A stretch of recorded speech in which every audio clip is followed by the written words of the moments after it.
When I picked up the phone to ask my son Jake about his big day, his fiancée Sarah stared me down with a smirk that could freeze lava. "Oh, we tied the knot last weekend," she said coolly. "Kept it small. Just the VIPs. VIPs.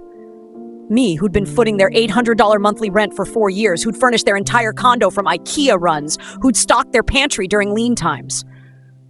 Apparently, I didn't make the cut.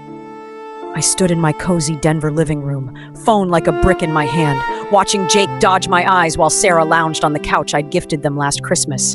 The navy blue gown I'd splurged $150 on for the occasion hung in my closet, gathering dust next to dreams of family photos I'd never be in. I'd been planning for months, saving up $2,000 for a honeymoon fund, calling my brother Tom in Seattle to share the excitement, even deep cleaning my place for a post-ceremony barbecue. All shattered by those stinging words, "Just the VIPs." Jake mumbled something about it being intimate, just us and witnesses, but Facebook told the real story. Sarah's folks beaming beside the happy couple, her brothers clinking beers, her in a stunning gown I'd chipped in $600 for incidentals. Everything but me. A week later, Sarah called, her tone flipped like a switch, desperate, whiny. "Linda, the rent's late, landlord's breathing down our necks. You must have forgotten the wire transfer." I paused, recalling all the times I dashed to the bank, skipped my own vacations, eaten ramen to fund their essentials. After shutting me out of their wedding, no way. "Sarah," I said evenly, "didn't I tell you I only help folks who treat me like family?" The line went dead silent. For once, she was the one squirming. I tallied it up.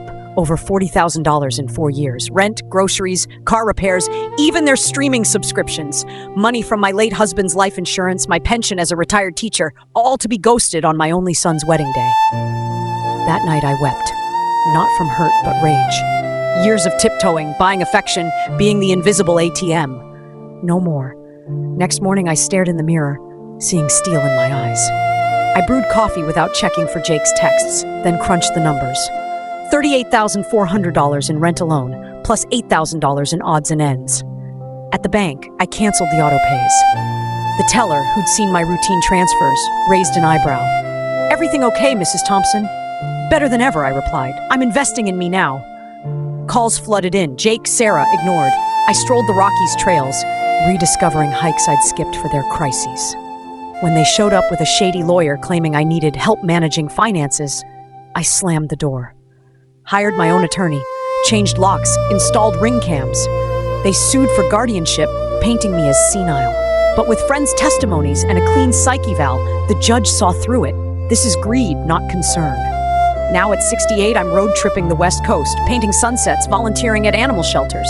Jake and Sarah? Downsized to a studio, working real jobs. Lesson learned. Love ain't for sale. If I'd stayed their bank, I'd have lost myself. What about you? Would you cut the cord?